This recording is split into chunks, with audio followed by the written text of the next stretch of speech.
Rebecca, pack your things. Security will escort you out in 20 minutes. The conference room felt like it was spinning as those words left Jennifer Walsh's mouth.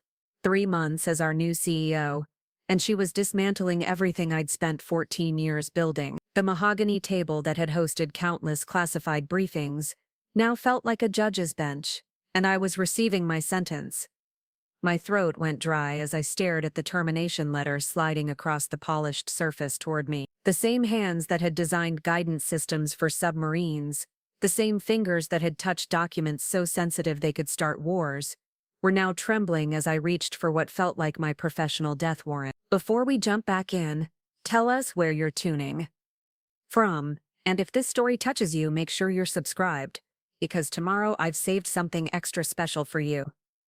Now, let me tell you how a woman with one of the highest security clearances in the country became invisible to the very people who needed her most, and how that invisibility became the most expensive mistake in corporate history. My name is Rebecca Chen, and I'm 36 years old. Until that devastating Monday morning in October, I was the Senior Defense Systems Analyst at Northstar Technologies, one of the premier defense contractors serving the Pentagon, CIA, and NSA. Our facility sits in the heart of Arlington, Virginia, just minutes from the corridors of power where decisions about national security are made daily. Those glass towers might look ordinary from the outside, but inside we were designing the future of American defense capability. Growing up in San Francisco as the daughter of Taiwanese immigrants, I learned early that excellence wasn't optional. My father worked 16-hour days as an electrical engineer while my mother cleaned office buildings at night to pay for my piano lessons and math tutoring. They sacrificed everything so I could have opportunities they'd never dreamed of. When I earned a full scholarship to Stanford for aerospace engineering, my mother cried for 3 days straight. When I graduated summa cum laude and landed my first job with Northstar, my father finally admitted he was proud.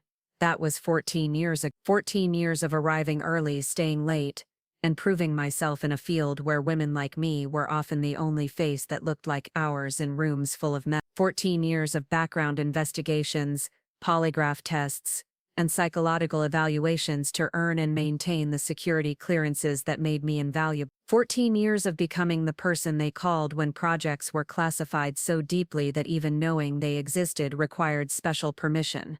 The path to obtaining a top-secret clearance with sensitive compartmented information access isn't something you stumble into accidentally. It's a deliberate journey that begins with extensive paperwork detailing every aspect of your life for the past decade.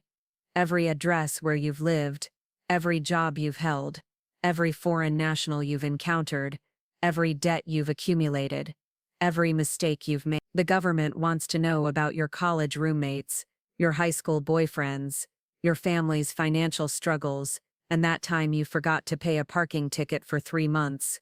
After the paperwork comes the interview. Federal investigators contact your references, your neighbors, your former employers, and people whose names you barely remember giving them. They ask probing questions about your character, your loyalty, your susceptibility to blackmail, or coercion. They want to know if you drink too much, if you gamble, if you have affairs, if you've ever said anything that could be construed as criticism of American foreign policy. They interview people you haven't spoken to in years, digging into your past with the thoroughness of archaeologists. Then comes the polygraph examination, a nerve-wracking experience even when you have nothing to hide. Sensors attached to your body while a trained examiner asks questions designed to detect deception about drug use, criminal activity, foreign contacts, and potential security violation. The machine measures your heart rate, blood pressure, breathing patterns, and skin conductivity while you answer questions about your deepest secrets and most embarrassing moments.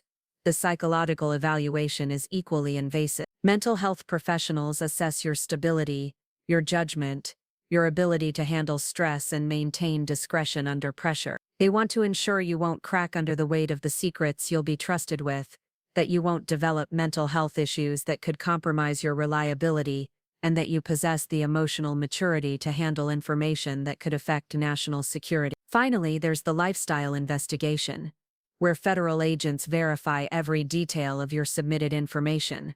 They check your credit reports, your tax returns, your medical records, your travel history, and your social media presence. They speak with your landlords, your doctors, your teachers, and anyone else who might have insights into your character and trustworthiness. The entire process takes anywhere from 18 months to 3 years, depending on the level of clearance and the complexity of your background. I underwent this exhaustive scrutiny 3 times during my career at Northstar, first for my secret clearance when I was hired as a junior engineer, then for top secret when I was promoted to senior analyst, and finally for the sensitive compartmented information access that allowed me to work on the most classified projects in our portfolio. Each investigation was more thorough than the last, each one requiring me to prove again that I deserved the trust being placed in me. The weight of that trust shaped every aspect of my life. I couldn't travel to certain countries without prior approval. I had to report any contact with foreign nationals, even casual conversations at conferences or social events.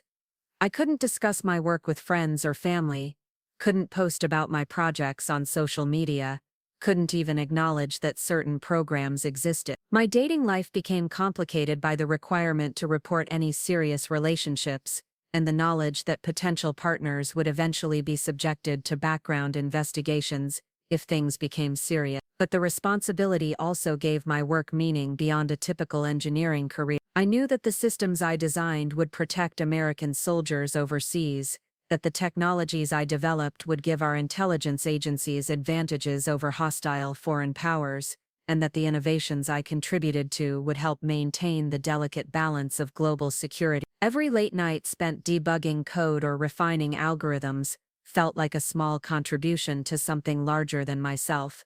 My specialty became satellite communication systems, specifically the encrypted networks that allowed secure communication between military installations worldwide. It was intricate work that required understanding both the technical complexities of signal processing and the operational requirements of users who couldn't afford communication failures. I developed protocols that ensured messages couldn't be intercepted or decoded by enemy forces, designed redundancies that kept communications flowing, even when primary satellites were damaged or destroyed, and created user interfaces that allowed soldiers and intelligence operatives to access secure networks quickly and reliably under stress. Over the years, my reputation within the classified community grew. Project managers specifically requested my involvement in their programs. Pentagon officials knew my name and trusted my recommendation. I became the person they called when existing solutions weren't working, and when new threats required innovative responses. My security clearance wasn't just a credential anymore, it was a reflection of the trust that hundreds of people in the national security apparatus had placed in my judgment and discretion. That trust extended beyond technical work. I participated in threat assessments, evaluating potential vulnerabilities in our communication networks, and recommending countermeasures. I briefed senior military officials on emerging technologies, helping them understand how new capabilities could be integrated into existing operations. I reviewed proposals from other contractors, assessing whether their solutions met security requirements and operational needs. My clearance gave me access to intelligence about foreign military capabilities, terrorist communication methods, and emerging cyber threats that informed every design decision I made. The compensation reflected this level of responsibility and trust. My base salary had grown to $215,000 annually, supplemented by performance bonuses that often pushed my total compensation above $300,000. But more than the money, I valued the respect that came with being recognized as an expert in my field. When new engineers joined our team, senior managers would introduce me as someone they should learn from. When clients had questions about project feasibility or security implications, they asked for my input specifically. I also took seriously my role as a mentor to younger women entering the field. The defense industry has historically struggled with diversity, and women with high-level security clearances remain rare. I made myself available to female colleagues who were navigating the clearance process, offering advice about the investigations and helping them understand the career opportunities that would become available. I spoke at engineering conferences about careers in classified research, trying to encourage more women to consider paths that had been traditionally dominated by men. My personal life inevitably reflected the demands of my professional responsibility. I dated carefully, knowing that serious relationships would eventually require disclosure and potentially investigation of my partner. I maintained friendships primarily within the cleared community, where people understood why I couldn't discuss my work and why I sometimes disappeared for weeks on classified assignments. I lived modestly despite my high income, avoiding lifestyle choices that might raise questions during periodic reinvestigations of my clearance. The apartment I rented in Arlington was chosen for its proximity to work and its security features. I drove a reliable Toyota Camry that wouldn't attract attention or suggest financial irresponsibility. I saved aggressively for retirement, maintained excellent credit, and avoided any activities that could be construed as risky or questionable. My life was deliberately unremarkable in every way except for the extraordinary trust that had been placed in me professionally. This careful existence felt worthwhile because of the importance of the work and the respect of my colleagues. Senior executives at Northstar regularly sought my input on strategic decisions. I sat in meetings where multi-million-dollar contracts were discussed and where my technical assessments influenced whether projects moved forward. I participated in industry working groups that developed standards for classified communications. My professional opinion carried weight in rooms where national security decisions were made. That influence extended to our relationships with government clients. Pentagon program managers knew they could rely on my assessments of technical feasibility and security implications. Intelligence agency officials trusted my recommendations about communication protocols and encryption standards. When these clients had questions about Northstar's capabilities or concerns about project timelines,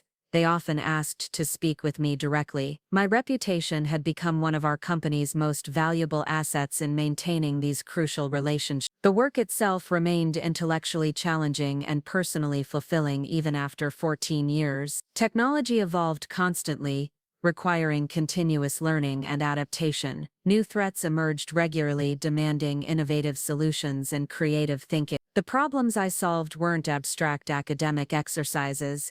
They were real-world challenges with immediate implications for national security. Every successful project felt like a meaningful contribution to something important and lasting. Preparing and narrating this story took us a lot of time, so if you are enjoying it, subscribe to our channel.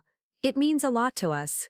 Now back to the story. I developed expertise in areas that few people understood, and even fewer were cleared to work on. My knowledge of satellite communication protocols, encryption algorithms, and signal processing techniques represented years of specialized training and experience that couldn't be easily replaced. The security clearance process meant that finding qualified replacements would take years even if suitable candidates could be identified. I had become in many ways irreplaceable within our organization. This combination of technical expertise, security clearance, and institutional knowledge made me feel secure in my position at Northstar. The company had invested too much in developing my capabilities to casually discard them. The government clients relied too heavily on my work to allow my departure without significant disruption. The projects I managed were too critical to national security to risk continuity problems. I believed, perhaps naively, that my value was too obvious to overlook. That sense of security had grown stronger over the years as my responsibilities expanded and my expertise deepened. I had survived previous corporate restructurings, economic downturns, and changes in leadership because my role was too essential to eliminate. When other positions were cut during budget constraints, mine remained protected. When contracts were lost or programs were canceled, I was reassigned to other classified projects. My clearance and capabilities made me virtually indispensable. The work environment at Northstar had always been professional and collaborative. Most of my colleagues understood the unique challenges of cleared work and respected the boundaries it created. Managers generally appreciated the constraints under which we operated and the time required for security processes. The company culture emphasized the importance of our mission and the privilege of being trusted with classified responsibility. I felt valued, respected, and integral to our organization's success. That feeling of belonging and importance made the events of that Monday morning even more shocking and devastating. In a single conversation lasting less than 15 minutes,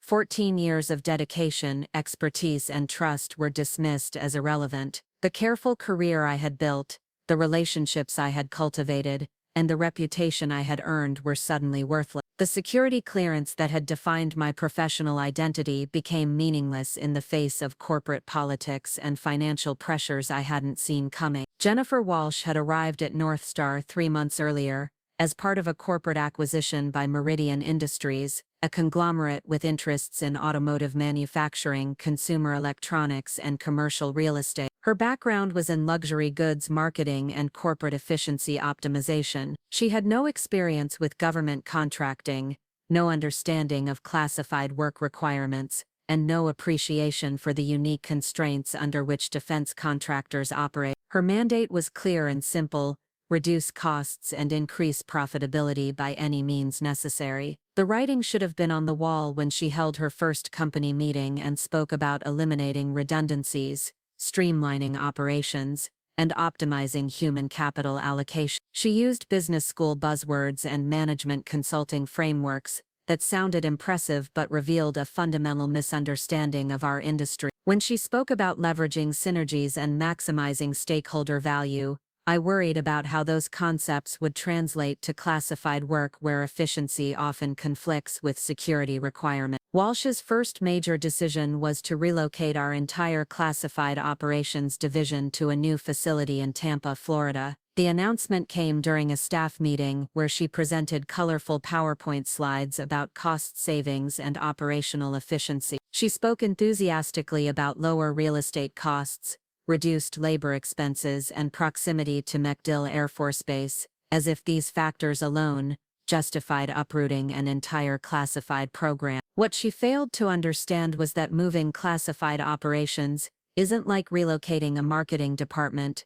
or accounting team. Every piece of equipment had to be specially certified for handling classified information. Every employee needed active security clearances that couldn't simply be transferred to a new location. Every workspace required approval from government security officials who would need months to inspect and certify the new facility. The secure communication systems we relied on were hardwired into our current building's infrastructure, integrated with government networks in ways that couldn't be easily replicated. I tried to explain these complications during the question period following her presentation. Standing up in the packed conference room, I outlined the regulatory requirements for moving classified operations, the timeline for security certifications, and the potential disruption to ongoing programs. Walsh listened with the patient expression of someone humoring a child who doesn't understand adult conversations. "Rebecca, I appreciate your concerns about the technical details," she said with a smile that felt condescending.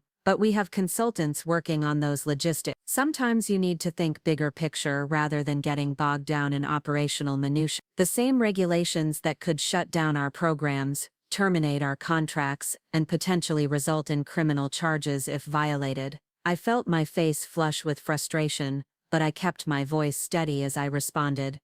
"These aren't just technical details. Federal acquisition regulations require continuous oversight of classified programs. Any interruption in our security posture could trigger contract suspensions that would cost the company millions." Walsh's smile never wavered, but I noticed her jaw tighten slightly. "I'm confident our legal team has thoroughly reviewed all compliance requirements. Perhaps we should discuss your specific concerns offline rather than dwelling on potential problems in front of the entire team." The dismissal was clear, and I felt the eyes of my colleagues on me as I sat back down. Several people shifted uncomfortably in their seats, recognizing the tension that had just played out. After the meeting, a few of my fellow engineers approached me privately to express their own concerns about the relocation plan, but none of them were willing to speak up publicly. They had families to support, mortgages to pay, and careers to protect. Challenging the new CEO wasn't a risk they could afford to take. Over the following weeks,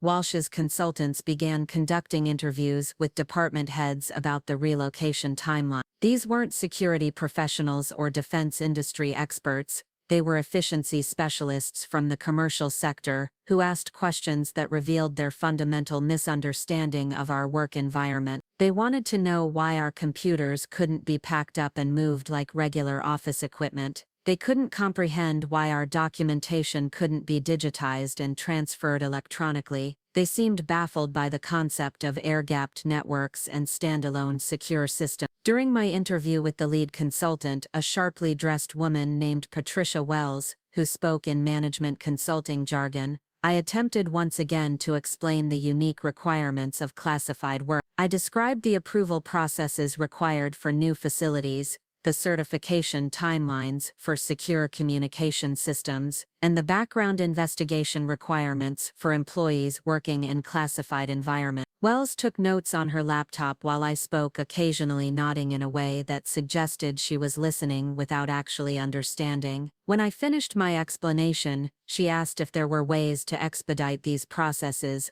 or obtain temporary waivers for operational requirements. These aren't bureaucratic preferences, I said, struggling to keep my patience. They're federal security requirements with criminal penalties for violations. You can't expedite a security clearance investigation, and there are no temporary waivers for handling classified information. Wells smiled professionally and made another note. I understand your concerns, but often what seem like immovable obstacles can be addressed through creative problem solving and stakeholder engagement. We'll be exploring all available options. That phrase, stakeholder engagement, became Walsh's answer to every security concern raised by the classified operations staff. When the facility security officer explained that our current SEF couldn't be replicated in Florida without extensive government approval, Walsh suggested stakeholder engagement with Pentagon officials. When our contracts administrator pointed out that relocating active programs required formal notifications to contracting officers, Walsh recommended stakeholder engagement with acquisition professionals. When I mentioned that our secure communication links were hardwired into government networks that took years to establish, Walsh proposed stakeholder engagement with intelligence agency officials. She seemed to believe that charm and business acumen could overcome regulatory requirements that existed for legitimate national security reasons. Her confidence was absolute and completely misplaced, but it was also infectious among senior executives who desperately wanted to believe that cost savings could be achieved without operational disruption. The timeline for the relocation kept accelerating despite mounting evidence that it wasn't feasible.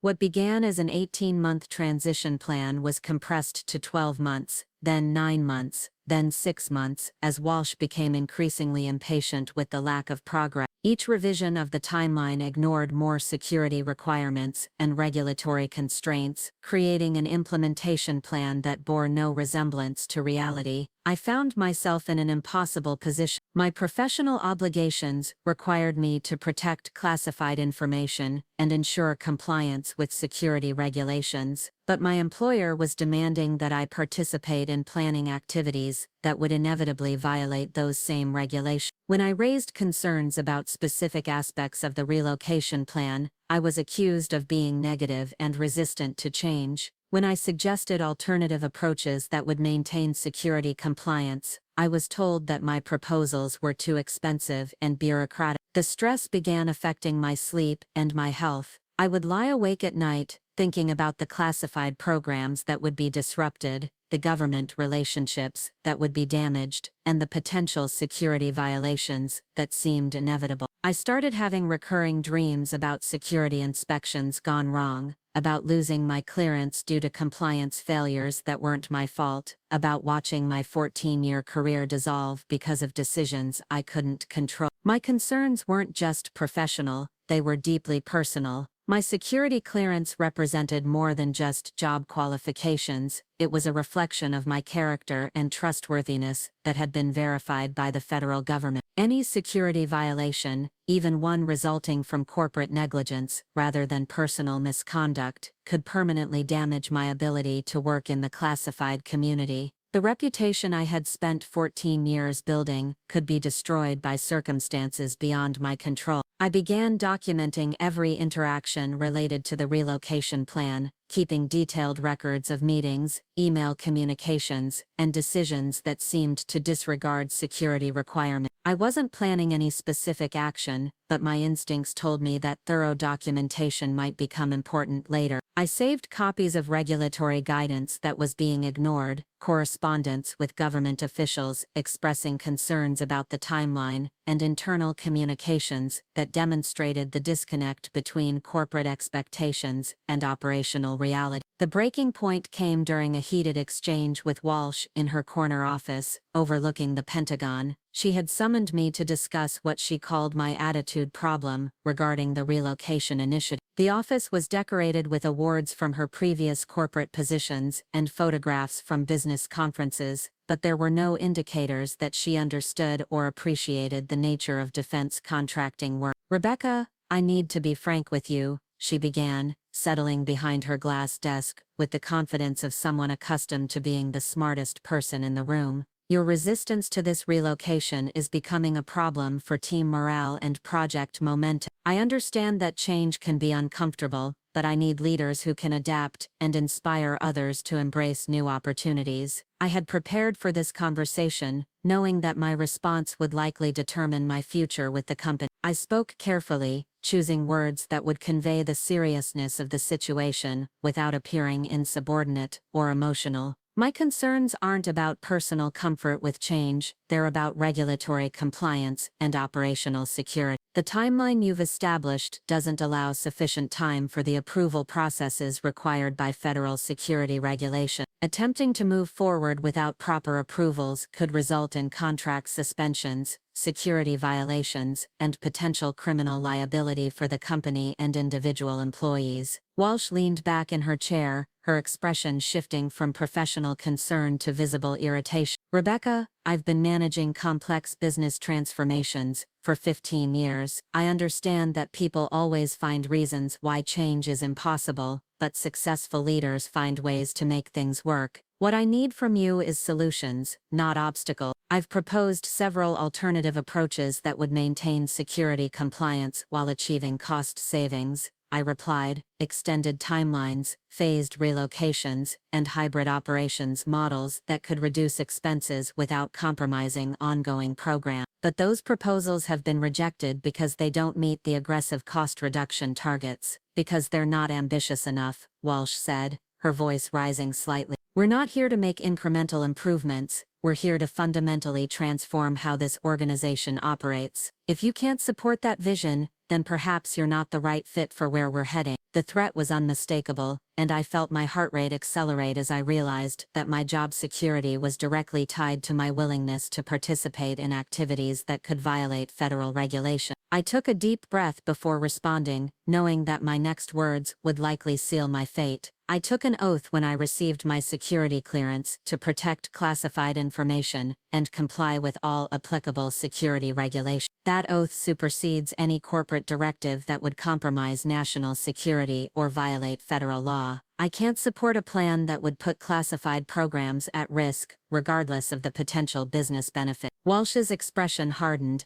and I could see that she viewed my response as a direct challenge to her authority. She was accustomed to employees who adapted their principles to corporate needs, who found ways to rationalize decisions that served business interests even when they conflicted with other considerations. My refusal to compromise on security requirements represented a type of insubordination she couldn't tolerate. "I see," she said coldly. "Then we have a fundamental disagreement about priorities and leadership. I'll need to consider whether your current role is still appropriate, given your inability to support organizational objectives." I left that meeting knowing that my days at Northstar were numbered, but I felt oddly relieved to have finally spoken clearly about the conflict between corporate demands and professional obligations. For weeks I had been trying to find ways to satisfy both requirements, but Walsh's ultimatum had clarified that no such compromise was possible. I would either participate in activities that could violate security regulations, or I would find myself looking for new employment. The personal toll of this situation was becoming unbearable.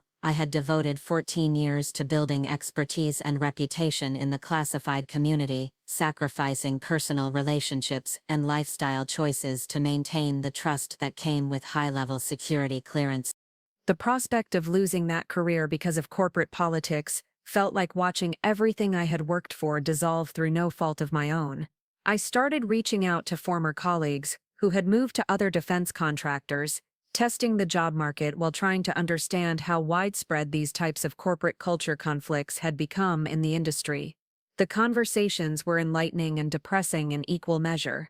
Many companies were struggling with the tension between commercial business practices and defense industry requirements, but most had found ways to manage the transition without completely ignoring security regulations. The responses from my network also reminded me of my value in the classified community.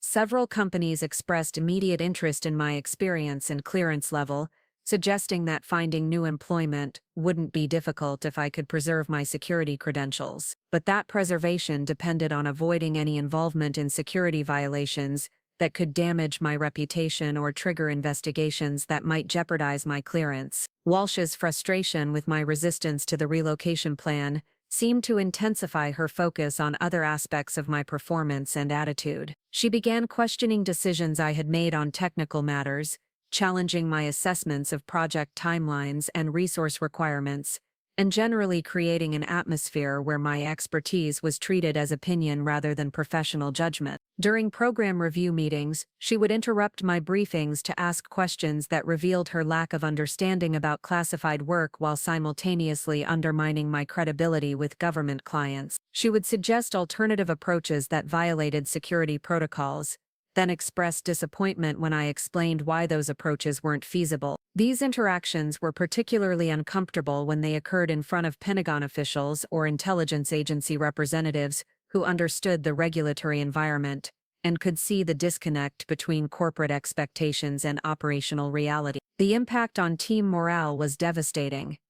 Other engineers began avoiding me in meetings, afraid that association with my negative attitude would damage their own standing with the new leadership. People who had previously sought my technical input started making decisions without consultation, preferring to risk mistakes rather than risk being seen as aligned with someone who was clearly out of favor. The collaborative environment that had made Northstar an enjoyable place to work was being replaced by a culture of fear and political calculation. I found myself increasingly isolated within the organization, excluded from strategic planning discussions and leadership meetings where my expertise should have been valuable. Walsh was systematically removing me from decision-making processes while maintaining my formal responsibilities, creating a situation where I was accountable for outcomes I couldn't influence. It was a classic management technique for forcing unwanted employees to resign voluntarily rather than enduring the complications of formal termination procedure. The final straw came when Walsh announced that she was bringing in external consultants to conduct a comprehensive review of our classified operations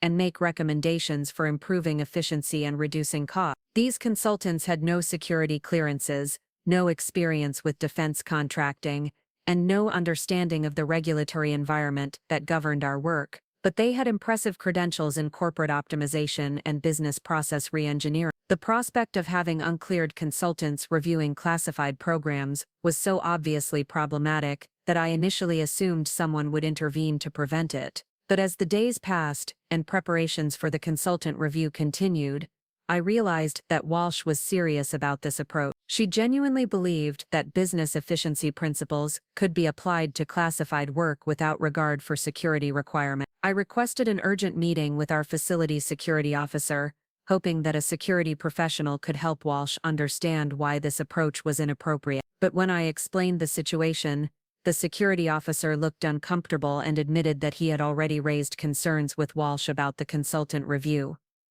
Her response had been to suggest that security concerns were being used as excuses to avoid necessary change. That conversation crystallized my understanding of the impossible position I was in. Walsh wasn't just ignoring security requirements.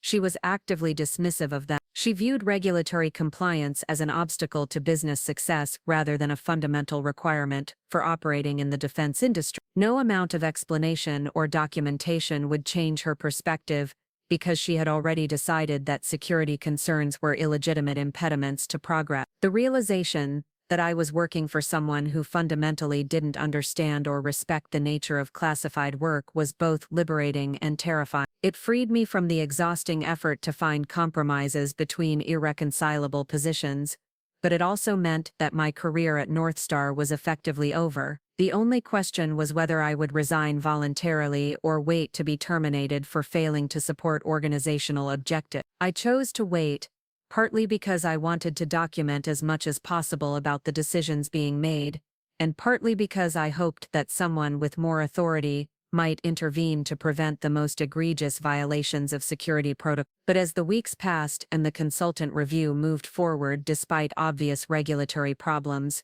I began to understand that Walsh's authority was absolute and that no one in the organization was willing to challenge her directive. The stress of this situation was affecting every aspect of my life. I was having trouble concentrating on technical work, knowing that the programs I was supporting might soon be compromised by security violation. I was losing sleep over the potential impact on my clearance and my reputation in the classified community. I was questioning whether my commitment to security regulations was worth sacrificing my career, while simultaneously knowing that compromising those principles would destroy everything I had worked to achieve. The end came suddenly and without warning, in that sterile conference room where Walsh delivered her verdict with the cold efficiency of someone discarding outdated equipment. 14 years of dedication, expertise, and trust were dismissed in a 15-minute meeting that felt more like a corporate execution than a personnel decision. As I walked out of that room with my termination letter, I couldn't help wondering whether Walsh had any idea what she had just done to her company's most critical capability. Walking out of Northstar's gleaming headquarters for what I thought would be the last time, I felt a strange mixture of devastation and relief.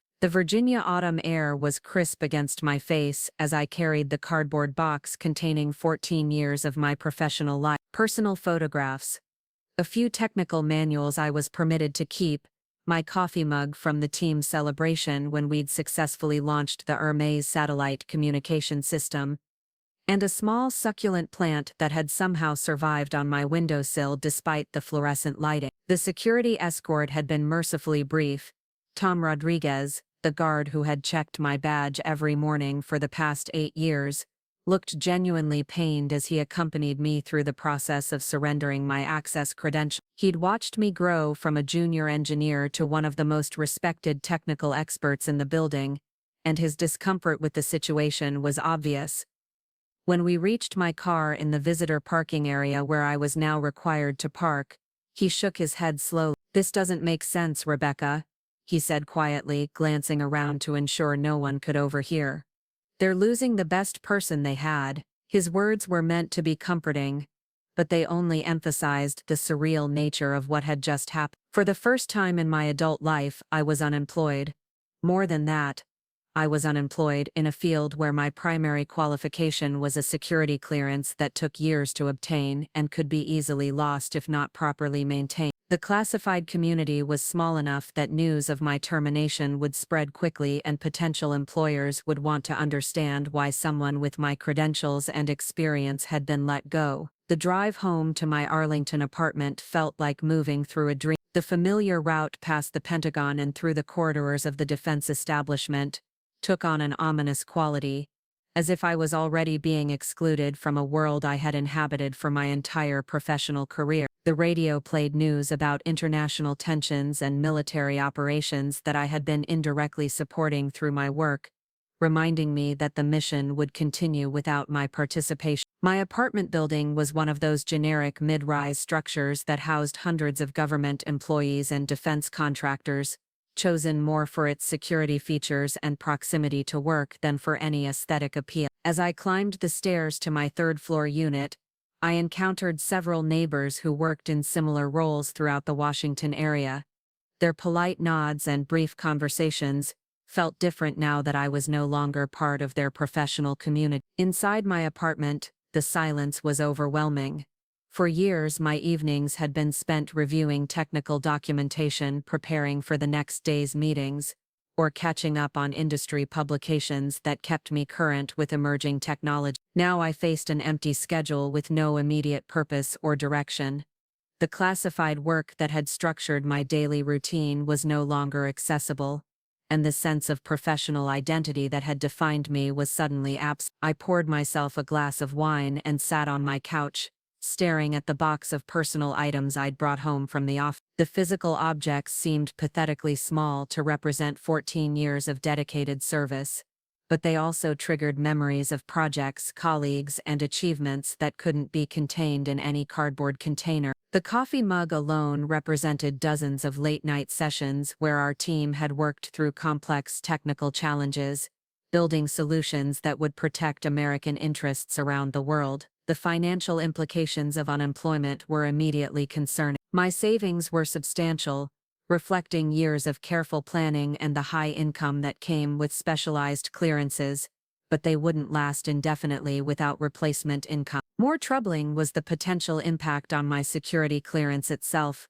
which required active employment with a cleared organization to remain valid. If I couldn't find new employment within a reasonable time frame, I would lose the credentials that made me valuable in the defense industry. I spent the evening researching unemployment benefits, COBRA health insurance continuation, and the administrative procedures for maintaining security clearances during periods of unemployment. The bureaucratic maze was daunting, requiring multiple phone calls and form submissions to ensure that my departure from Northstar was properly documented and that my clearance status remained valid for potential future employment. Sleep came fitfully that night, interrupted by recurring thoughts about the projects I'd been forced to abandon, and the impact my sudden departure would have on ongoing programs. The Hermes satellite network I'd helped design was scheduled for a major upgrade that required someone with my specific expertise and clearance level. The secure communication protocols I'd developed for Special Operations Command were being integrated into new platforms that would need continuous oversight and troubleshooting.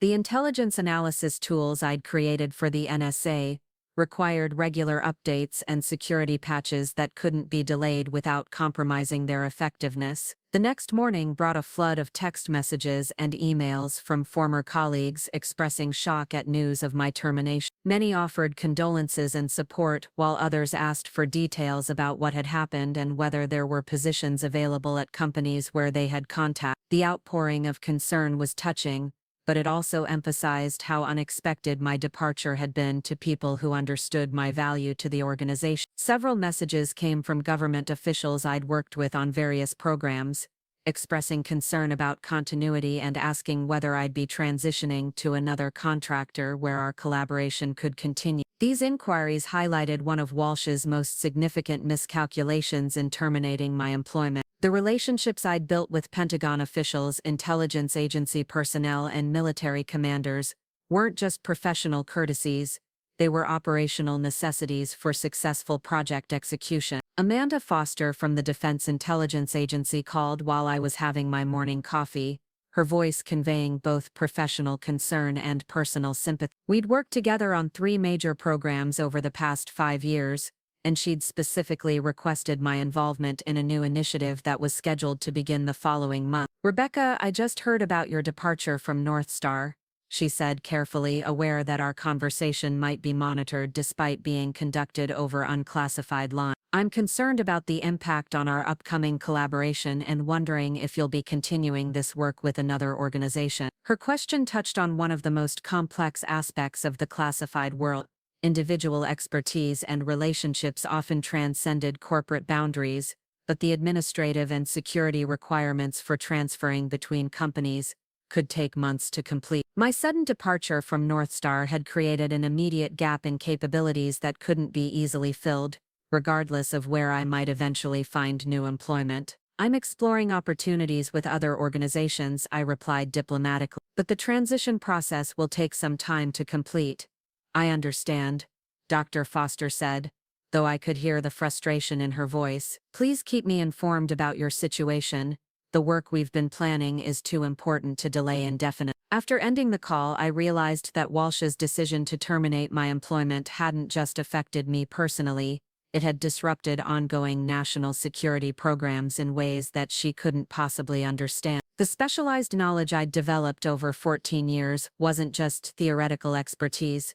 It was operational capability that government clients depended on for critical missions. My departure had created immediate problems for people whose work couldn't wait for corporate restructuring to be completed. The magnitude of this disruption became clearer as more calls and messages arrived throughout the day. Program managers from multiple agencies expressed concern about timeline impacts and asked about alternative solutions for maintaining program continuity. Contractors working on related projects wanted to understand how my departure would affect their own responsibilities and deliverables. The ripple effects were spreading through the classified community much faster than Walsh or her consultants could have anticipated. By afternoon, I was beginning to understand that my termination hadn't been the clean personnel action that Walsh had imagined. Instead, it had created a cascade of operational problems that would require immediate attention from senior leadership at both Northstar and the government agencies we supported. The specialized nature of classified work meant that key personnel couldn't be easily replaced,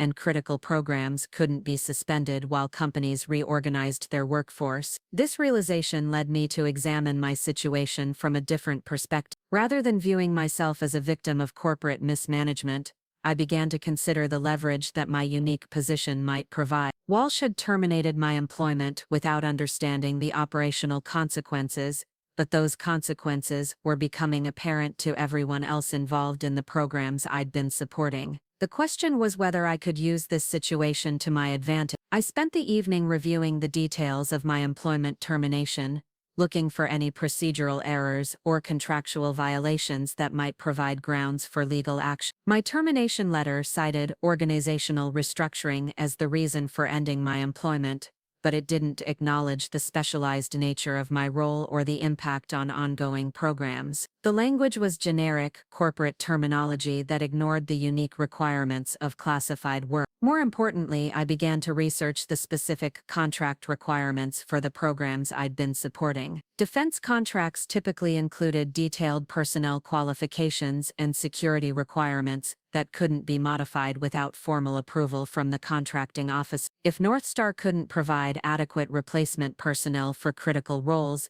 they might be in violation of their contractual obligations to the government. The more I researched, the more I realized that Walsh's decision to terminate my employment might have created serious compliance problems for the company. Defense contracts weren't like commercial agreements where personnel changes could be made unilaterally by the contract. Government clients had approved specific individuals for specific roles based on their qualifications and security clearances, and any changes required formal notification and approval. I contacted my attorney, David Kim, who specialized in employment law with particular expertise in security clearance issues. When I explained my situation, he immediately recognized the potential complexity of my case. Employment termination in the classified world involved considerations that didn't apply to conventional industries, and the impact on national security programs added layers of regulatory oversight that most companies preferred to avoid. The first question, David said during our consultation, is whether your termination violated any specific contract provisions or regulatory requirements. If Northstar had obligations to maintain certain personnel capabilities, and your departure compromised those obligations, then we might have grounds for wrongful termination based on public policy considerations. His analysis raised possibilities I hadn't considered. My termination might not just be a private employment dispute. It could be a matter of public interest if it compromised national security programs or violated government contract requirements. The specialized nature of my role and the government's reliance on my capabilities might provide legal protections that didn't exist for conventional employees. David agreed to review my employment contract, the relevant government contracting regulations, and the specific program requirements that my termination had affected. His preliminary assessment was that we had grounds for a compelling case, particularly if we could demonstrate that Northstar had violated contractual obligations to the government by removing essential personnel without proper approval. That evening, I received an unexpected call from Colonel Sarah Williams, who managed several of the Pentagon programs I'd been supporting. Her voice carried the crisp authority of someone accustomed to solving operational problems, but I could detect underlying concern about the situation my termination had created. "Rebecca, I've been briefed on your departure from Northstar," she said without preamble. "I need to understand the impact on our current programs and the timeline for establishing alternative support arrangements." Her call was both professional inquiry and personal courtesy, acknowledging our successful collaboration while addressing the immediate operational concerns my termination had created. I appreciated her direct approach, which cut through corporate euphemisms to focus on practical implications. The technical documentation for most programs should remain accessible to other Northstar personnel, I replied carefully, but some of the more specialized capabilities will require time to transition to alternative support arrangements. How much time? Colonel Williams asked bluntly. It was a fair question that required an honest answer. The security clearance process alone takes 18 to 36 months. Finding personnel with the appropriate technical background could take longer, depending on the specific requirement. The silence that followed conveyed Colonel Williams' assessment of the situation more clearly than words could have. Critical national security programs couldn't wait years for personnel transitions to be completed, and the specialized nature of the work meant that alternative solutions weren't readily available. I see, she said finally. I'll need to discuss this situation with my superiors and determine how to proceed. After ending the call, I realized that my termination was creating problems that extended far beyond my personal employment situation. The government officials who depended on my expertise were facing immediate operational challenges that could affect national security programs. Walsh's decision to eliminate my position hadn't just impacted me, it had disrupted carefully planned government operations that couldn't be easily rescheduled or redesigned. The next morning brought news that confirmed my growing understanding of the situation's complexity. Tom Rodriguez called to tell me that several government officials had requested meetings with Northstar's senior leadership to discuss the impact of personnel changes on ongoing programs. These weren't routine administrative discussions.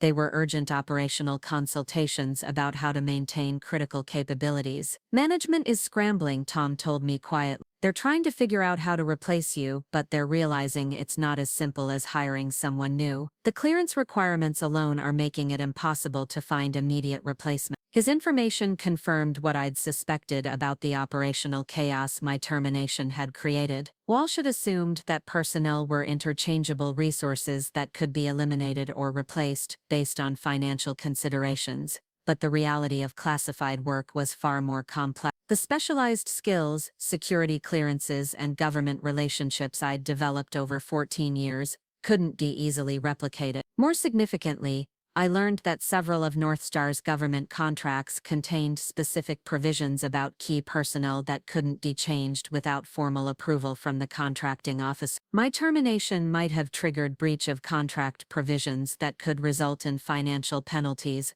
or even contract termination if adequate replacement personnel couldn't be identified quickly. The irony wasn't lost on me that Walsh's effort to reduce costs through personnel elimination might result in much larger financial losses if government contracts were suspended or terminated. The specialized nature of defense work meant that short-term cost savings could lead to catastrophic long-term consequences if operational capabilities were compromised. I spent the day documenting everything I could remember about the specific contract provisions, personnel requirements, and operational capabilities that might be affected by my termination. The information would be valuable for my attorney's analysis, and might also be relevant if government officials needed to understand the full scope of the disruption Walsh's decision had created. By evening, I was beginning to see a path forward that went beyond simply finding new employment. The leverage I possessed wasn't just my personal expertise, it was the operational necessity that my skills represented for critical national security programs. Walsh had eliminated a position she viewed as expensive overhead,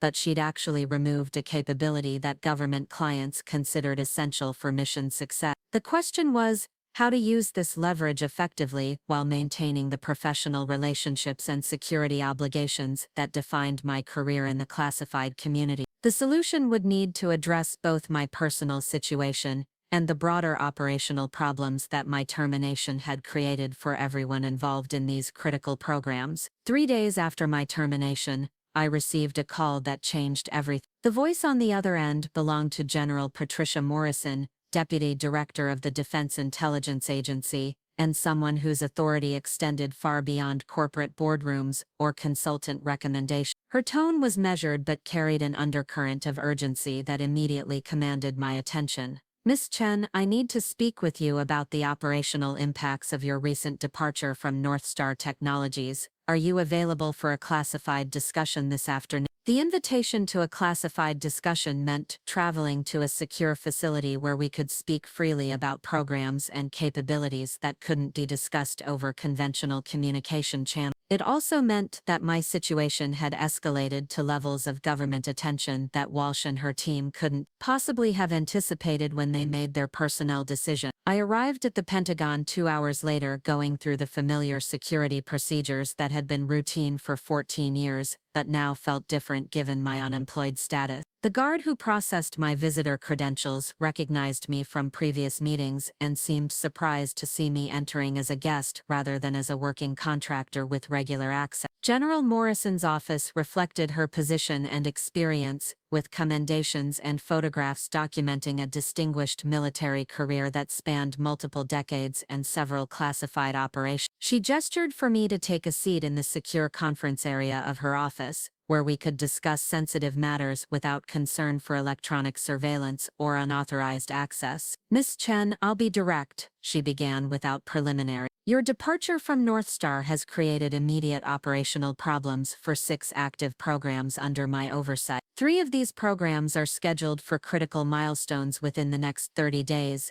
and we have no alternative personnel with the necessary clearances and expertise to maintain continuity. Her statement confirmed what I had suspected about the cascading effects of my termination, but hearing it from someone at her level emphasized the magnitude of the disruption Walsh had inadvertently created. These weren't administrative inconveniences or bureaucratic complications, they were operational emergencies that could affect national security missions. The Hermes satellite communication upgrade alone represents 18 months of development work that can't be delayed without compromising our ability to maintain secure communications with forward-deployed units, General Morrison continued. The encryption protocols you developed for the system are integral to its security architecture, and no one else at Northstar has the clearance level or technical knowledge to complete the implementation. I listened carefully as she outlined the specific impacts of my absence on each affected program. The scope was broader and more immediate than I had realized, encompassing not just future development work but also ongoing operational support that required continuous oversight. My termination had essentially created capability gaps in multiple critical systems simultaneously. What options are available for addressing these operational requirements? I asked, genuinely curious about how the government intended to resolve the problems my departure had created. General Morrison's expression grew more serious. That's why I wanted to speak with you directly. We have 3 basic options, and none of them are ideal from an operational perspective. We can attempt to find alternative contractors with similar capabilities, which could take months or years and might not be successful. We can modify the programs to reduce their dependence on specialized personnel, which would compromise their effectiveness and security. Or we can work with Northstar to resolve whatever issues led to your departure. The third option was clearly her preference, and I could understand why. From a government perspective, maintaining program continuity was paramount, and my return to Northstar would be the fastest way to restore critical capabilities. But the idea of returning to work for Walsh after being terminated felt both personally and professionally problematic. General Morrison, I appreciate your confidence in my capabilities, but my departure from Northstar wasn't a misunderstanding that can be easily resolved. There were fundamental disagreements about security protocols and regulatory compliance that led to my termination. She nodded thoughtfully. I've been briefed on some of the circumstances surrounding your departure. The proposed relocation of classified operations to an uncertified facility and the involvement of uncleared consultants in program reviews were particularly concerning from our perspective. Her knowledge of the specific issues that had led to my termination suggested that government officials had been monitoring Northstar's corporate changes more closely than Walsh had realized. The defense contracting community was small enough that major personnel changes and operational modifications were noticed by the agencies that depended on contractor capabilities. Chen, I want you to understand that your expertise isn't just valuable, it's operationally essential for maintaining capabilities that protect American lives and interests around the world. The programs you've been supporting, aren't academic exercises or commercial product. They're tools that our personnel depend on in hostile environments, where communication failures can mean the difference between mission success and catastrophic failure.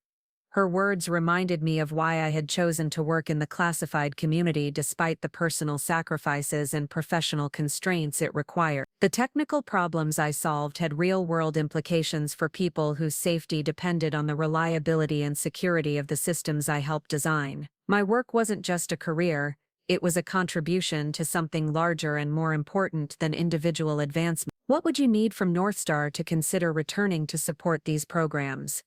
General Morrison asked directly. The question forced me to think beyond my personal grievances and focus on the practical requirements for effective collaboration. My termination had demonstrated that Walsh didn't understand the regulatory environment or operational requirements of classified work, but returning to that situation without fundamental changes would simply recreate the same conflicts that had led to my departure. Any return would need to address the underlying issues that created the conflict, I said carefully.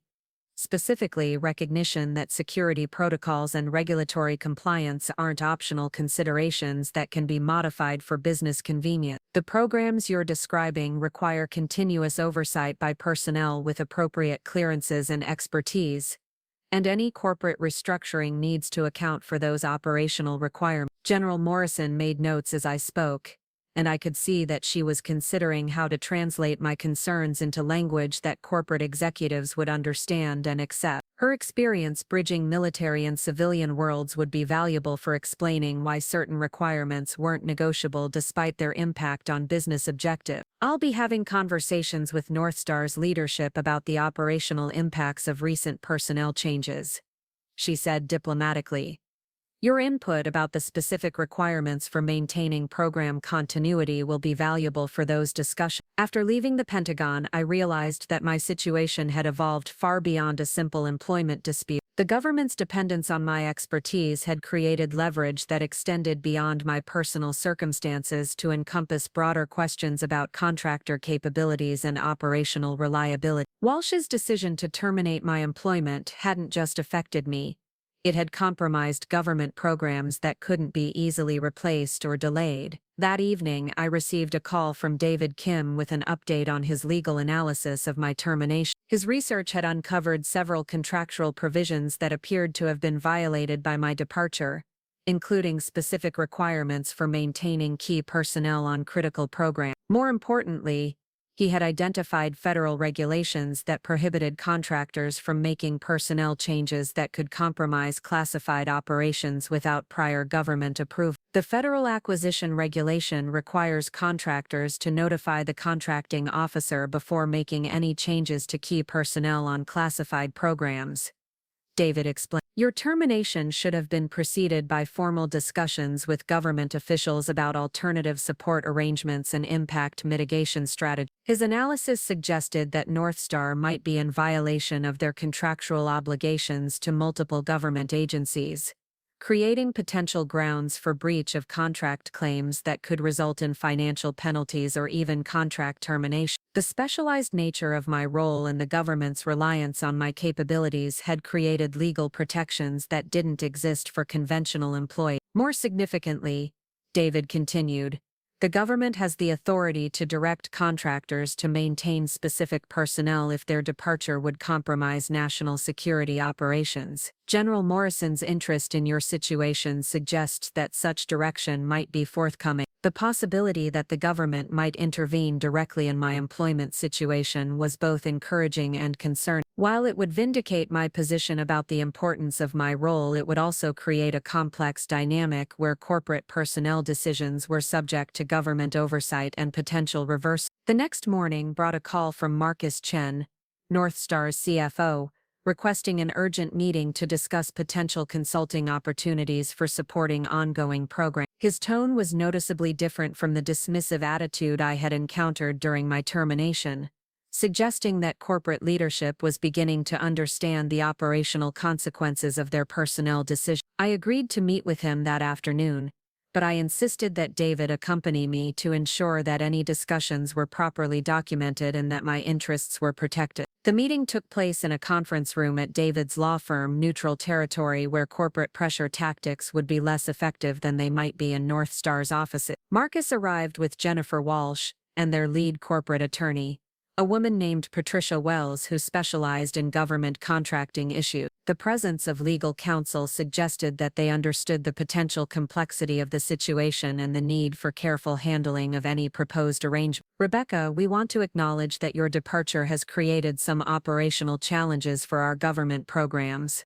Walsh began, her tone notably more respectful than it had been during my termination. We're hoping to find a mutually beneficial solution that addresses both your concerns and our operational requirements. Her acknowledgement of operational challenges was a significant departure from her previous position that my role was redundant and unnecessary. The change in tone suggested that government pressure was having its intended effect on corporate priorities and decision-making process. We're prepared to offer you a consulting arrangement that would allow you to continue supporting critical programs, while we work on longer-term solutions for program continuity, Marcus added. The compensation would be substantially higher than your previous salary, and you would have greater autonomy in managing your work schedule and priority. The consulting offer was clearly designed to address the immediate operational crisis while giving the company time to find alternative personnel or modify their programs to reduce dependence on specialized capability. From their perspective,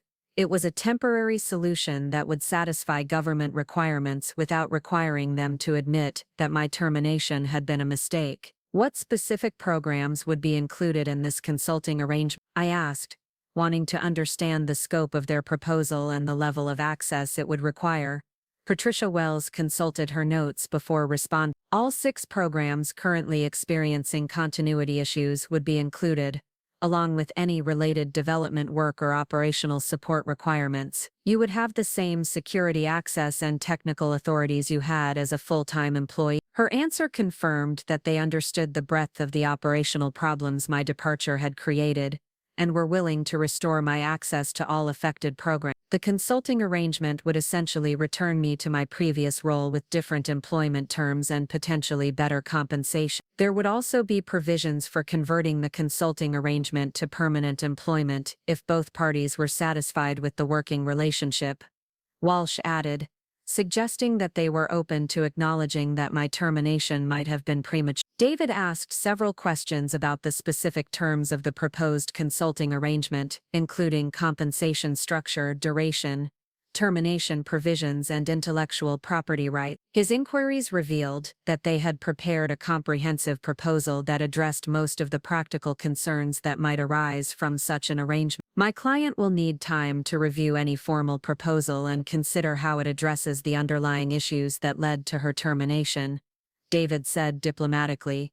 The operational requirements she's been discussing with government officials need to be reflected in any new working relation. After they left, David and I discussed the implications of their proposal and the leverage that my unique position provided for negotiating favorable terms. The government's intervention had fundamentally changed the dynamics of my situation, transforming me from a terminated employee seeking redress to a critical resource that multiple parties needed to retain. They're not just offering you a job, David observed. They're acknowledging that your expertise is essential for maintaining their government contracts. That gives you significant negotiating power for both compensation and working conditions. Over the following days, I considered the consulting proposal while continuing to receive calls from government officials expressing urgency about resolving the operational disruptions my departure had created. The pressure was clearly building on Northstar to restore critical capabilities quickly, and my return was the most feasible solution for meeting operational requirements. But I also recognized that accepting their offer without addressing the underlying issues would simply recreate the same conflicts that had led to my termination. Walsh's fundamental misunderstanding of classified work requirements hadn't changed,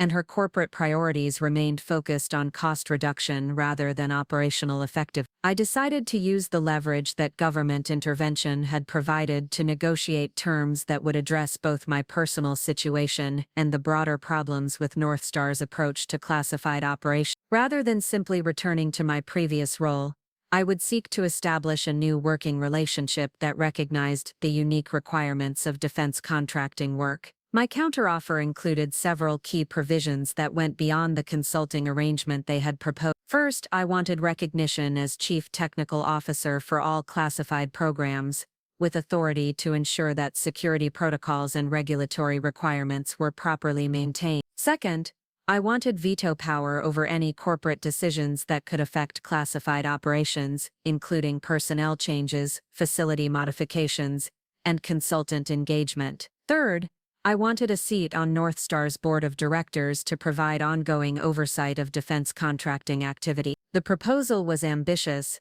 but it reflected the leverage that my unique position provided and the government's clear interest in maintaining operational continuity. Walsh's attempt to eliminate an expensive employee had inadvertently created an opportunity for me to establish greater authority and influence over the company's most important operations. The negotiations took several weeks and involved multiple rounds of discussions between my legal team, Northstar's corporate leadership, and government officials who wanted to ensure that any agreement would restore critical operational capability. The complexity of the arrangement reflected the specialized nature of classified work and the multiple stakeholders who had interests in the outcome.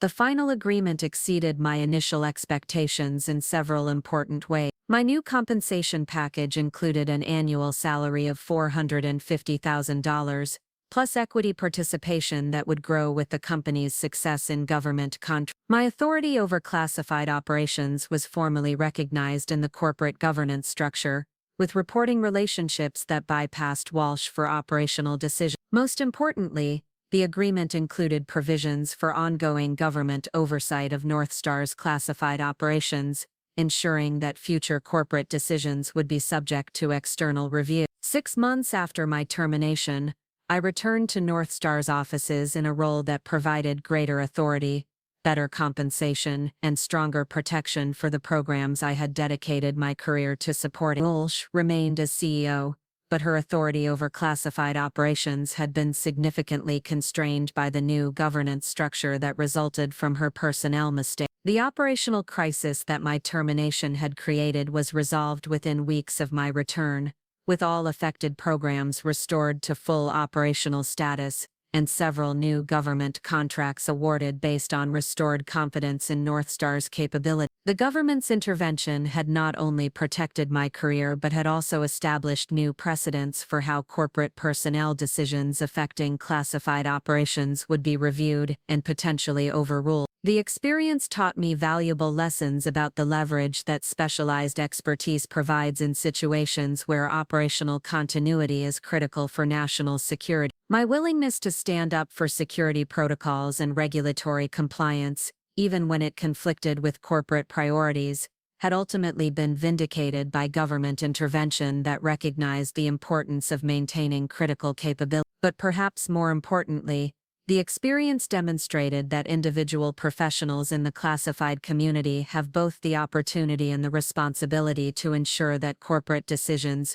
don't compromise national security operations. The specialized nature of defense work creates unique leverage for personnel who understand their value and are willing to use it to protect important programs and capabilities. Walsh learned an expensive lesson about the difference between conventional business operations and defense contracting, where personnel decisions have implications that extend far beyond corporate balance sheets. Her attempt to optimize costs through personnel reduction had resulted in operational disruptions, government intervention, and ultimately a more expensive resolution that gave me greater authority and compensation than I had previously enjoyed. The ripple effects of the situation extended throughout the defense contracting community, where my case became a cautionary tale about the risks of applying conventional business practices to classified operations without understanding their unique requirements. Several other companies modified their personnel policies to ensure that key cleared employees had additional protections against arbitrary termination decisions. For me personally,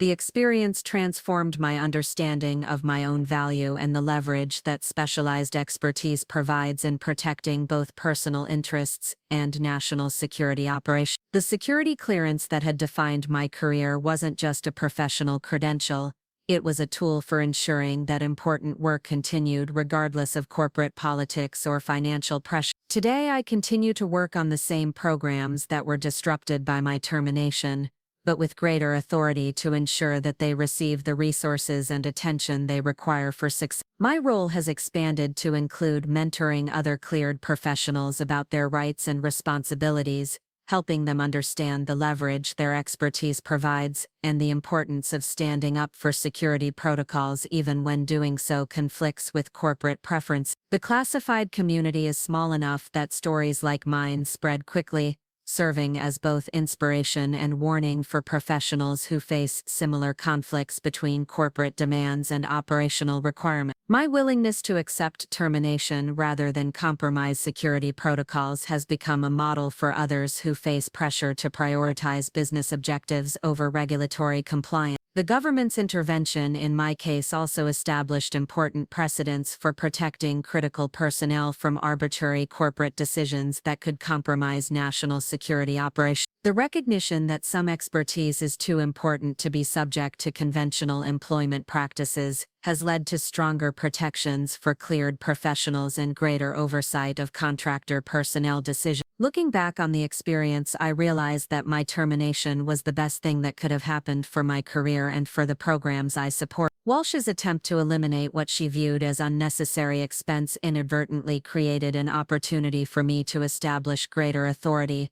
better compensation, and stronger protection for the work that defines my professional identity. The lesson for anyone facing similar situations is that specialized expertise provides leverage that can be used to protect both personal interests and important work, but only if you're willing to stand up for your principles even when doing so involves personal risk. The security clearance and technical knowledge that define careers in the classified community aren't just professional qualifications. They're tools for ensuring that critical work continues regardless of corporate politics or financial pressure. Sometimes the people who underestimate your value provide the best opportunities for demonstrating exactly how valuable you are. Walsh's mistake in terminating my employment created the leverage I needed to establish a better working relationship that serves both my interests and the national security programs I'm committed to supporting. The rain drummed against the windows of the secure conference room at Fort Meade as I reviewed the quarterly security assessment report that had just landed on my desk. 18 months had passed since that devastating Monday when Jennifer Walsh terminated my employment, and the transformation in both my professional standing and Northstar's operational culture had been nothing short of revolutionary. The document in my hands represented more than just routine compliance monitoring. It was tangible proof of how fundamentally the dynamics of power and respect had shifted within the organization. My new office occupied the entire corner of Northstar's executive floor, with panoramic views of the Virginia countryside and direct sight lines to the Pentagon's distinctive silhouette in the distance. The space itself told a story of authority and influence that would have been unimaginable during my previous tenure as a senior analyst. Custom-built secure communication equipment lined one wall, providing encrypted connectivity to classified networks that most executives could never access. The mahogany conference table that dominated the center of the room had hosted meetings with cabinet-level officials, foreign intelligence partners, and military commanders whose names appeared in classified history books. The contrast with my previous workspace was deliberate and symbolic. Where I had once occupied a modest office tucked away in the engineering section, I now commanded a position that literally and figuratively elevated my status within the corporate hierarchy. The change wasn't merely cosmetic, it reflected the hard-won recognition that specialized expertise in the classified world couldn't be treated as disposable overhead in corporate restructuring calculations. The security assessment report documented the comprehensive overhaul of Northstar's approach to classified operations that had resulted from the crisis Walsh's personnel decision had precipitated. Every recommendation I had made during those contentious meetings about regulatory compliance and security protocols had been implemented with government oversight, ensuring adherence to the highest standards. The facility's security procedures that Walsh had once dismissed as bureaucratic obstacles were now recognized as essential safeguards that protected both national security operations and the company's most valuable contract. Reading through the detailed findings, I was struck by the magnitude of the operational improvements that had been achieved through systematic attention to security requirements. Employee security training programs had been expanded and standardized across all classified projects. Physical security measures had been upgraded to exceed government baseline requirements. Information security protocols had been redesigned to prevent the types of inadvertent disclosures that could compromise sensitive programs. The consulting review process that had once threatened to expose classified information to uncleared personnel had been replaced with rigorous vetting procedures that ensured all external advisors met appropriate security standards. The financial impact of these improvements had surprised even the most optimistic projections. Rather than increasing operational cost as Walsh had feared,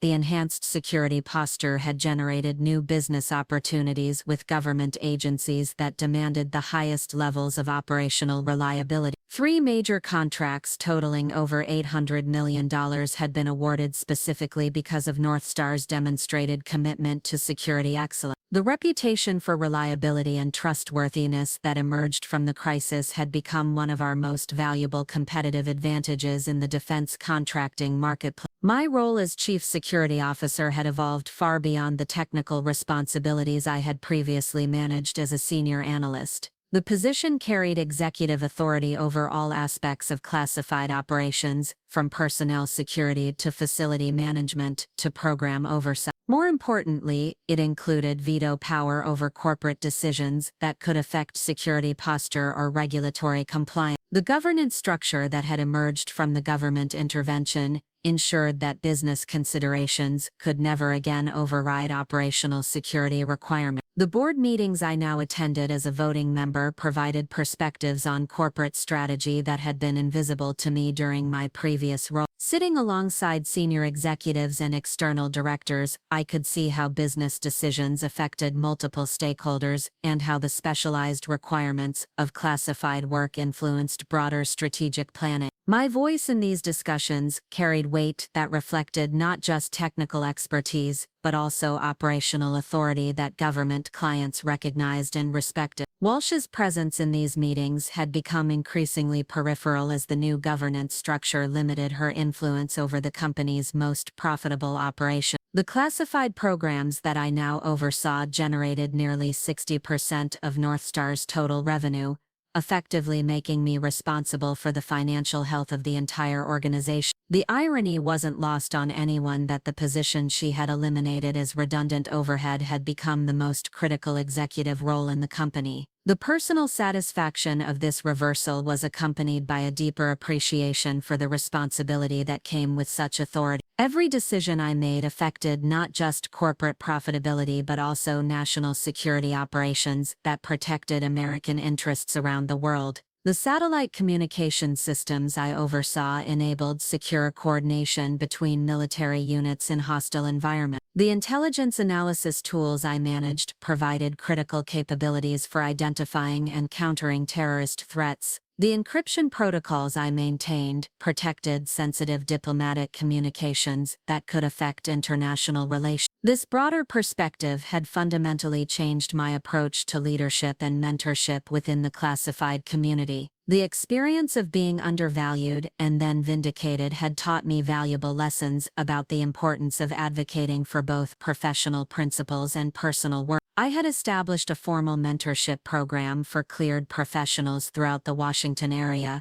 focusing particularly on women and minorities who faced additional challenges in asserting their value within traditionally male-dominated fields. The program met monthly in rotating secure facilities, providing a forum for discussing career development, security compliance, and professional challenges that were unique to classified work. Participants included engineers, analysts, program managers, and security professionals from across the defense and intelligence community. The discussions ranged from technical topics like emerging threats and new technologies to practical concerns about maintaining work-life balance while meeting security requirements. One of the most rewarding aspects of these sessions was watching junior professionals develop confidence in advocating for themselves and their program. Many participants arrived feeling isolated and undervalued, uncertain about their worth in organizations that often treated specialized expertise as commodity resources. Through structured discussions and peer support, they learned to articulate their unique contributions and establish professional relationships that transcended corporate boundaries. The network that emerged from these meetings had become an informal but influential force within the classified community. When personnel decisions or policy changes threatened critical capabilities, members could coordinate responses that drew on collective expertise and established relationships with government officials. The isolation that had once made individual professionals vulnerable to arbitrary corporate decisions was being replaced by mutual support systems that provided both practical assistance and emotional encouragement. My own experience had become a case study in these discussions, illustrating both the risks of standing up for professional principles and the potential rewards of maintaining integrity, even when facing personal costs. The willingness to accept termination rather than compromise security protocols had ultimately led to greater authority and influence, but participants understood that similar courage might not always produce such favorable outcomes. The key lesson that emerged from these conversations was the importance of understanding and documenting the unique value that specialized expertise provided to organizations and government clients. Too many cleared professionals underestimated their own importance or failed to communicate effectively about the operational impact of their work. The technical complexity and security constraints of classified programs often made it difficult for non-technical managers to appreciate the specialized knowledge required for successful execution. The documentation strategies we developed help participants articulate their contributions in language that corporate executives and government officials could understand and value. Rather than focusing solely on technical achievements, we encouraged people to emphasize operational outcomes, cost savings, risk mitigation, and competitive advantages that resulted from their expertise. The goal was to make the business case for specialized personnel so compelling that arbitrary elimination decisions would be recognized as operationally and financially counterproductive. These advocacy skills had proven valuable not just for individual career development, but also for protecting critical programs from budget cuts and organizational restructuring. Several participants had successfully prevented personnel reductions that would have compromised operational capabilities by effectively communicating the operational and financial risks of such decisions to senior leadership and government clients. The network had also become a valuable resource for career transition support when corporate changes or program cancellations affected individual positions. The relationships and reputation that members developed through program participation often led to employment opportunities that might not have been available through conventional job search methods. The specialized nature of classified work meant that personal recommendations from respected professionals carried particular weight in hiring decisions. Beyond the practical benefits of networking and career development, the mentorship program had created a sense of community among professionals who often felt isolated by the constraints of classified work. The security requirements that prevented detailed discussions of specific programs or technical achievements could make it difficult to find colleagues who understood the unique challenges and satisfactions of such work. The monthly meetings provided a forum for sharing experiences and perspectives that couldn't be discussed in other professional settings. The success of the program had attracted attention from government agencies and defense contractors who recognized the value of supporting professional development within the classified community. Several organizations had implemented similar internal programs based on our model, and government officials had begun incorporating professional development support into contract requirements and performance evaluation. The broader impact of these initiatives was becoming apparent in improved retention rates and enhanced job satisfaction among cleared professionals throughout the Washington area. The isolation and undervaluation that had once characterized many careers in classified work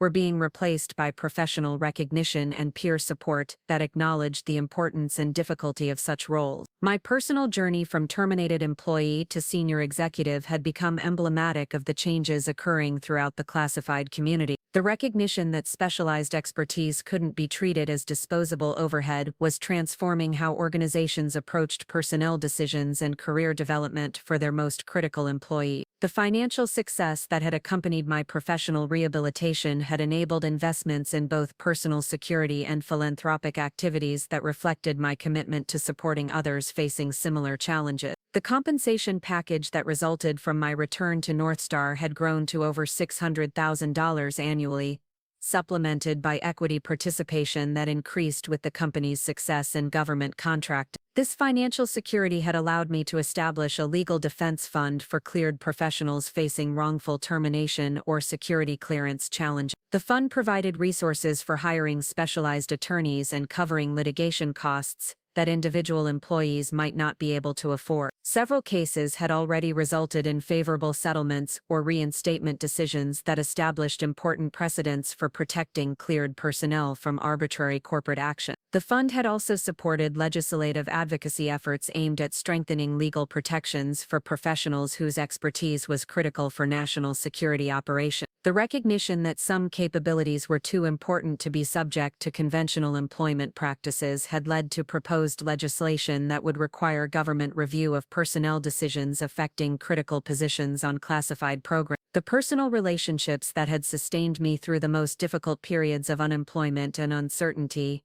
had deepened and expanded as my professional situation stabilized. The mentor who had guided my early career development, Colonel Janet Rodriguez, had become a close friend whose counsel I sought on both professional and personal decisions. The government officials who had intervened to protect critical operational capabilities had evolved into trusted collaborators whose respect and confidence validated my professional judgment. The romantic relationship that had developed with Dr. Michael Foster, a fellow cleared professional who understood the unique demands and satisfactions of classified work, provided emotional support and personal fulfillment that complemented my professional achievement. Our shared understanding of security requirements and operational pressures created a foundation for partnership that would have been difficult to establish with someone outside the classified community. The wedding ceremony that we had planned for the following spring would take place in a venue that reflected both our professional accomplishments and our personal value. The guest list included government officials, corporate executives, and classified community colleagues, whose presence would celebrate not just our personal commitment,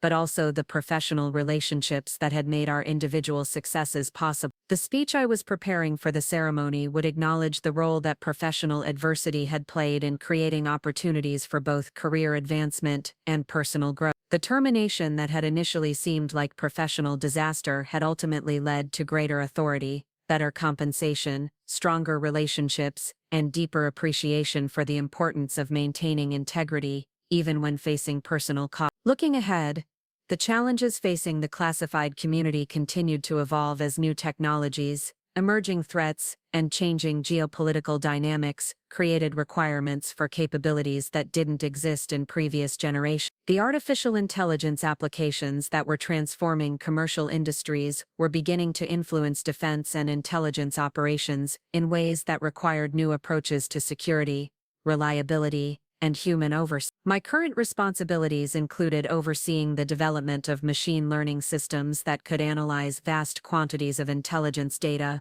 while maintaining the security protocols and human judgment that remained essential for critical decision-making. The technical complexity of these systems required expertise that combined traditional engineering skills with emerging capabilities that few professionals had yet developed. The personnel challenges associated with these new technologies were reminiscent of the issues that had led to my original conflict with Walsh's corporate restructuring initiative. The specialized knowledge required for developing and maintaining advanced analytical systems couldn't be easily acquired or replaced, yet corporate executives often underestimated the time and investment required for building such capability. The governance structure that had emerged from my employment crisis provided a framework for ensuring that personnel decisions affecting these emerging capabilities would be made with appropriate consideration for operational requirements and security implications. The authority I had gained to review and potentially veto corporate decisions that could compromise critical programs would be essential for protecting investments in capabilities that required years to develop. The lessons learned from my experience with Walsh's misunderstanding of classified work requirements were being applied to education and communication efforts aimed at helping corporate executives understand the unique characteristics of defense and intelligence operations. The management training programs that Northstar had implemented included modules on security requirements, regulatory compliance, and the specialized nature of cleared personnel that had been absent from conventional business education. These educational initiatives were being adopted by other defense contractors and government agencies as recognition grew that effective leadership in the classified community required understanding of constraints and requirements that didn't exist in commercial industry. The failure to appreciate these differences had led to costly mistakes and operational disruptions that could have been avoided through better preparation and awareness. The professional legacy that I hope to establish through my current role extended beyond individual career success to encompass systemic improvements that would benefit the entire classified community. The precedents established through my case were being cited in other employment disputes and policy discussions as evidence that specialized expertise deserved protection from arbitrary corporate decisions. The mentorship network that had grown from my personal experience was evolving into a formal professional organization that could advocate for classified community interests and provide resources for career development and legal protection. The institutional support that individual professionals needed to navigate the unique challenges of classified work was being developed through collective action and mutual assistance. The transformation that had occurred in my professional life over the 18 months since that devastating termination meeting represented more than just personal vindication. It demonstrated the power that specialized expertise could provide when properly understood and effectively leveraged, but also the responsibility that came with such capabilities for protecting both personal interests and national security operations. The rain outside had stopped, and afternoon sunlight was streaming through the windows of my corner office as I finished reviewing the security assessment report. The document represented not just compliance verification but also evidence of the comprehensive transformation that had resulted from standing up for professional principles, even when doing so involved significant personal risk. The intercom on my desk buzzed with a call from my assistant, informing me that General Morrison was on the secure line with an update about a new program that would require the highest levels of technical expertise and security oversight. The conversation that followed would involve discussions of capabilities and requirements that few people were cleared to understand, but it would also represent another opportunity to apply the lessons learned from adversity to protecting and advancing critical national security operations. As I prepared to take the call, I reflected on the journey that had brought me from terminated employee to senior executive responsible for some of the nation's most sensitive programs. The experience had taught me that specialized expertise in critical fields provided leverage that could be used to protect both professional interests and important work, but only when accompanied by the courage to stand up for principles even when facing immediate personal cost. The security clearance and technical knowledge that defined my career weren't just professional qualifications, they were tools for ensuring that essential work continued regardless of corporate politics or financial pressure. The responsibility that came with such capabilities extended beyond individual success to encompass protection of the programs and people who depended on reliable execution of critical missions. Walsh's attempt to eliminate what she viewed as unnecessary expense had inadvertently created an opportunity for demonstrating the true value of specialized expertise and establishing stronger protections for the work that such expertise supported.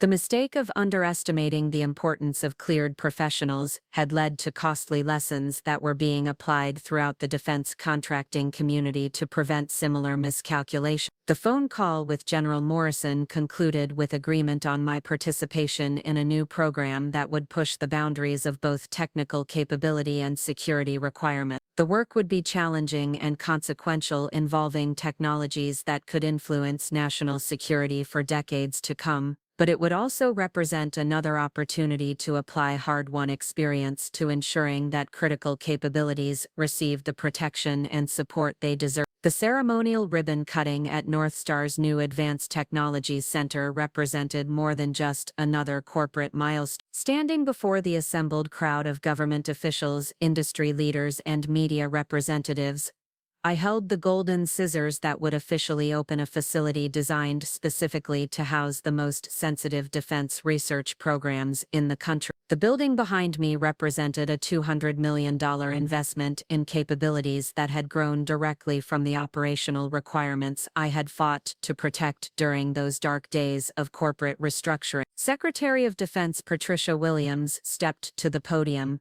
her presence lending gravitas to an event that symbolized the transformation of an entire industry's approach to specialized personnel management. Her remarks would be carefully crafted to avoid classified details, but everyone present understood that the facility we were dedicating had emerged from hard-learned lessons about the irreplaceable value of expertise in critical national security operations. Today we celebrate not just a new facility but a new paradigm for how we develop and protect the human capabilities that our nation depends on for security and technological leadership.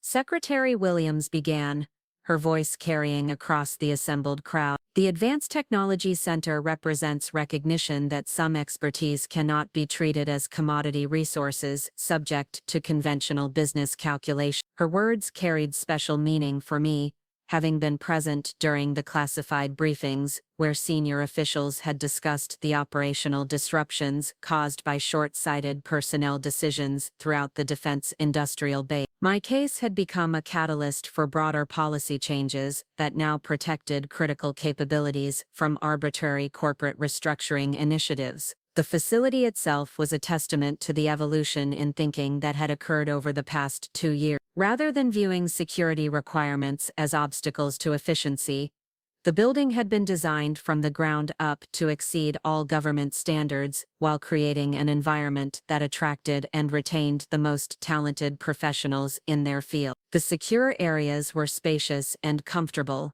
with natural lighting and modern amenities that recognized the human factors involved in sustained high-level performance. The research laboratories contained equipment that represented the cutting edge of multiple technological disciplines, from quantum computing systems that could revolutionize encryption capabilities to artificial intelligence platforms that would enhance decision-making in complex operational environments. But more importantly, the facility had been staffed with professionals whose expertise and security clearances had been protected through governance structures that prevented their arbitrary elimination for cost-saving purposes. My role in conceiving and overseeing the development of this facility had cemented my reputation as a visionary leader who understood both the technical requirements of advanced defense research and the organizational dynamics necessary for sustaining such capabilities over time. The position of Director of Strategic Technologies that I now held carried authority that extended far beyond Northstar to influence policy decisions throughout the defense and intelligence community. The compensation that accompanied this authority had grown to reflect the unique value that specialized leadership provided in managing the nation's most sensitive technological development program. The annual salary of $850,000 was supplemented by equity participation that increased with successful program execution and facility utilization. More significantly,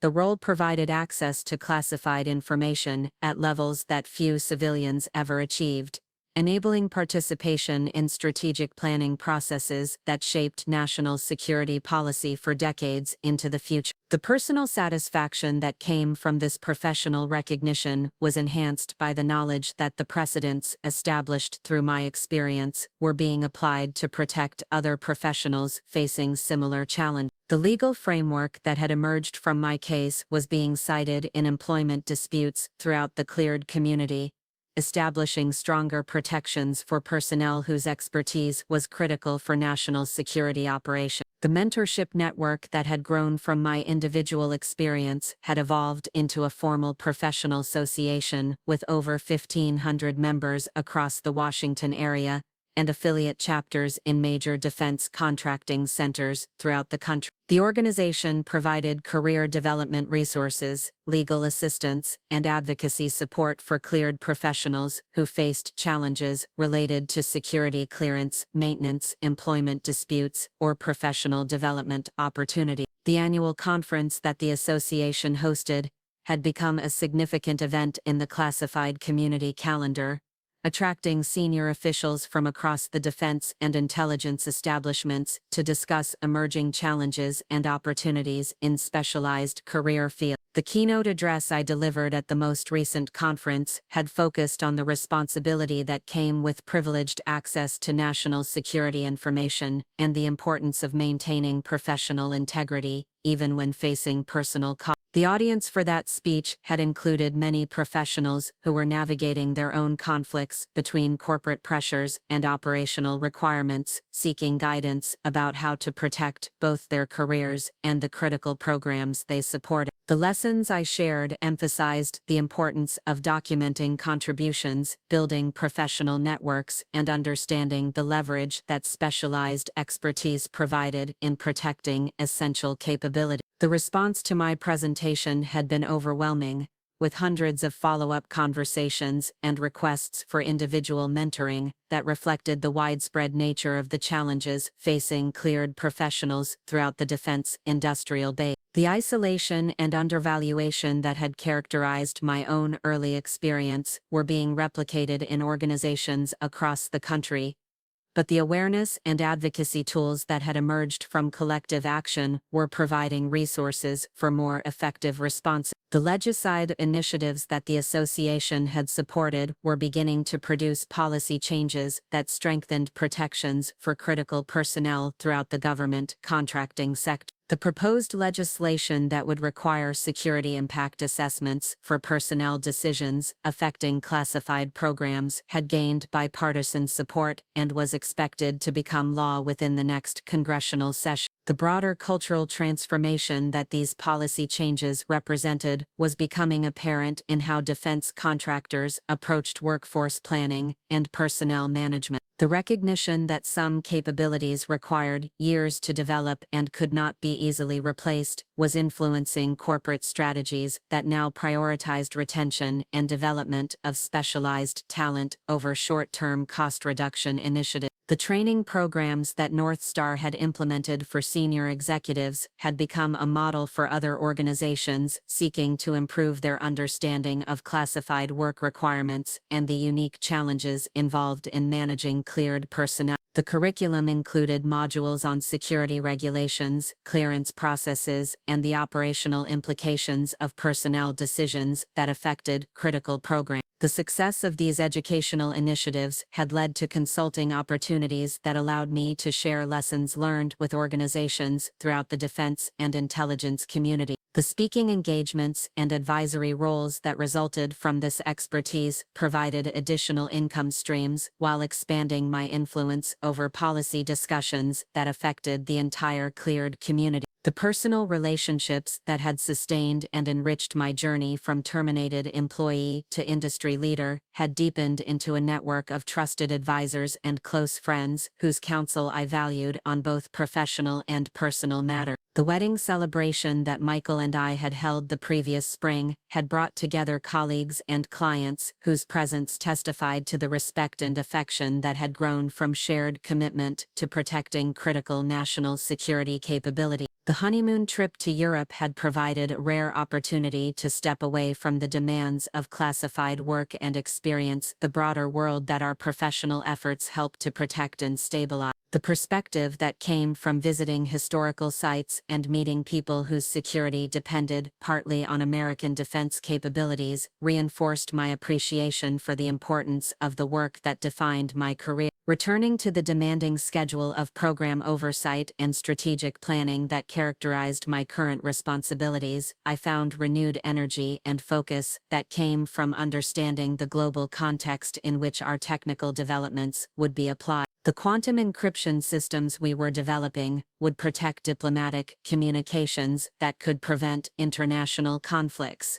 The artificial intelligence platforms we were testing would enhance decision-making capabilities that could save lives in military operations around the world. The responsibility that came with overseeing such consequential work was balanced by the authority and resources necessary for ensuring successful execution. The governance structure that had emerged from my original employment crisis had evolved into a comprehensive framework that protected critical programs from both external threats and internal disruptions that could compromise their effectiveness. The quarterly reviews with Pentagon officials that had once been sources of anxiety about job security had become collaborative planning sessions where my recommendations carried weight that reflected both technical expertise and proven track record of successful program execution. The relationships with government clients that had been disrupted by my original termination had been restored and strengthened through consistent demonstration of reliable leadership and innovative problem solving.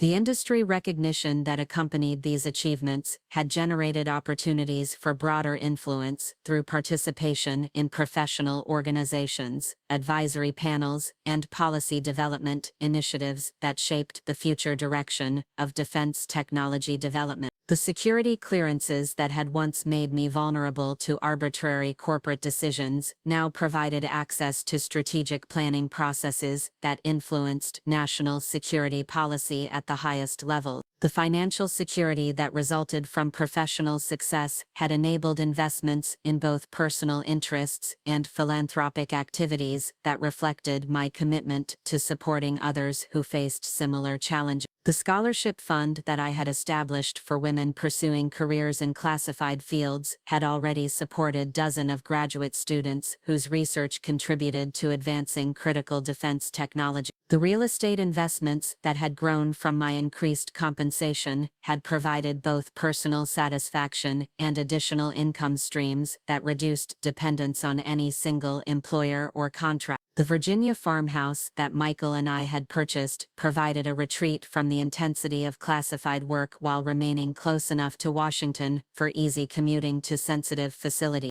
The organic garden that we had developed on the property provided both recreational enjoyment and symbolic connection to the foundational work of creating and sustaining life, which seemed appropriate for people whose professional efforts were devoted to protecting and preserving the conditions necessary for peaceful development. The weekend hosting of gatherings for colleagues and friends had created an informal salon where ideas and relationships developed outside the constraints of official meetings and secure facilities. Looking toward the future, the challenges and opportunities facing the classified community continued to evolve as technological developments, geopolitical shifts, and generational changes created new requirements for capabilities that didn't exist in previous eras. The leadership role that I now occupied provided both responsibility and privilege for helping to shape how these emerging challenges would be addressed through human talent development and organizational innovation. The succession planning initiatives that I was developing within both Northstar and the broader professional community reflected lessons learned about the importance of building sustainable capabilities that could survive individual career transitions and organizational change. The expertise that had made me irreplaceable needed to be systematically transferred and replicated to ensure continuity of critical capabilities, regardless of individual circumstances. The ribbon fell away as I completed the ceremonial cutting, officially opening a facility that represented the culmination of a journey from professional vulnerability to industry leadership. The applause from the assembled crowd reflected recognition not just of personal achievement but of broader transformation in how specialized expertise was valued and protected within organizations responsible for national security operations. Walking through the facility with Secretary Williams and other distinguished guests, I felt profound satisfaction in knowing that the workspaces we were touring would house programs that could influence global security for generations to come. The professionals who would staff these laboratories would benefit from protections and recognition that hadn't existed when I began my career, but which had emerged from collective action and systematic advocacy for appropriate treatment of critical capability. The legacy that I hoped to leave through current responsibilities extended beyond individual success to encompass institutional changes that would strengthen American defense capabilities through better development and retention of human talent. The precedents established through personal adversity had created foundations for policy changes that would protect essential expertise from short-sighted decisions driven by financial pressures rather than operational requirements. Up next, you've got two more standout stories right on your screen. If this one hit the mark, you won't want to pass these up, just click and check them out.